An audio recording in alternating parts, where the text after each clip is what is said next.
Монгол Улсын гавьяач жүжигчин дуучин Ариуна нэгдсэн үндэсний байгууллагын хүүхдийн сангийн элч дуучныхаа хувьд нэрээ хүүхдийн эрүүл мэндэд анхаарч ажиллахаар өнөөдөр нэгдсэн үндэсний байгууллагын хүүхдийн сантай хамтын ажиллагаагаа үргэлжлүүлж гэрээнд гарын үсэг зурлаа. Түүний хувьд Монгол улсад няраа эндэгдэл нэмэгдэж байгаад санаа зовниж явдгаа илэрхийлсэн.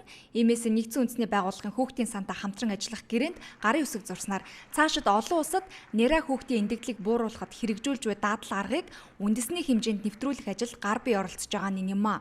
Өнөөдөр бас миний хувьд бол бас их тийм нэр төрийн хэрэг буюу нэгдсэн үндэсний байгууллагын хүүхдийн сангийн элчийн ажлаа шин шатанд хариуцлагатайгаар үргэлжлүүлж ажиллах гэж байгаадаа тун их баяртай байна. Тэгээ миний хувьд бол нэр төр хэрэг гэж бодож цаашдаа энэ нэгдсэн үндэсний байгууллагын хүүхдийн сантай дэлхийн хүүхдийн эрүүл мэндийн байгууллага Монголын эрүүл мэндийн судлалын яамтай бид нар хамтарч энэ няраа хүүхдийн эндэгдлийг бууруулах асуудал дээр нэлээд бас түлхүү ажиллах юм бололтой байна. Яг гэвэл няраа хүүхдийн нэн шаардлагатай тусламжийн сайжруулахад түүний чанарыг илүү өөр дүнтэй болгоход бид нар хуучин байсан тогтолцоо буюу хуучин байсан тэр арга барилаасаа салах хэрэгтэй болж байгаа юм байна.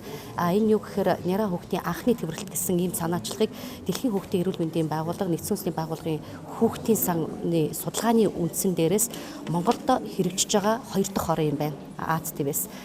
Анхны тэмрэлт гэдгийг хүмүүс их амархан юм шиг бодож магадгүй. Тэгэхээр энэ анхны тэмрэлт нь цаана эрүүл мэндийн хувьд няраа хүүхдтэй их хүнтэй маш их тийм үр дүнтэй процессууд бол явагддаг юм байна. Ялангуяа тийм шинэлэг сайхан эерэг мессежүүдийг олон нийтэд хүргэх талаар бол эх 2 жилдээ бид нар энэ гэрээнийхээ хүрээнд бол ажиллана. Гол мессеж юу байх вэ гэхээр нялхсан эндэгдлийг бууруулахын төлөө Монгол улсад нялхсан хамгаалал болон эрүүл мэндийн үйлчтэйг улам бүр сайжруулах юм шаардлага байгаа юм. Тэгэхээр хамгийн эмзэг буюу хамгийн төрөөд удаагүй байгаа хүүхдүүдэд анхаарал халамж тавих ёстой хүмүүст нь энэ чухал санааг хүргэхэд Ариуна бидний дуу хоолой болж идэвхтэй хамтран ажилласнараа үр дүнд хүрнэ гэж итгэлтэй байгаа.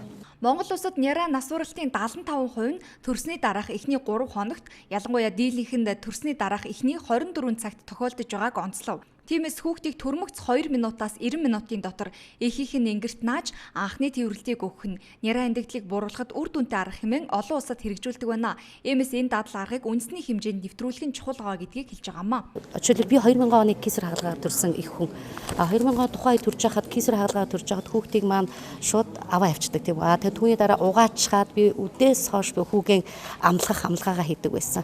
Гэтэл энэний үр дүн нь өөрөө 4 ач холбогдолтой байдаг юм байна. Хүүхдийг авснараа хүүхд гадны янз бүрийн тэр нягт бактериас эрүүл мэнд нь хамгаалагдах. Анхны тэмрэлтийг дөнгөж төрсөн няраад мэдрүүлснээрээ няраа эндэгдлийг бууруулахад томоохон ахиц гарна хэмээн үзэж энэ удаагийн ажлаа эхлүүлж байгаа юм. Дуучин Ариунагийн хувьд 2001 онд анх Монгол дахь нэгдсэн үндэсний байгууллагын хүүхдийн сангийн үндэсний элчээр томилогдож байсан юм. Үүнээс хойш Монгол дахь нэгдсэн үндэсний байгууллагын хүүхдийн сантай хамтран хүүхдийн эрүүл аюулгүй орчинд ааж төрөх, хөгжих, хамгаалуулах эрхийг хангах олон компанид ажилд оролцож байсан юм а. Энэ хүрээнд хүүхдэд дээлтэй аймаг хөдөлгөөнийг Хинтээ аймагт эхлүүлж байжээ. Харин энэ удаад 2015 онд няраа хүүхдийн эрүүл мэндийн асуудалд анхаарч ажиллахаар болж байгаа нь юм а.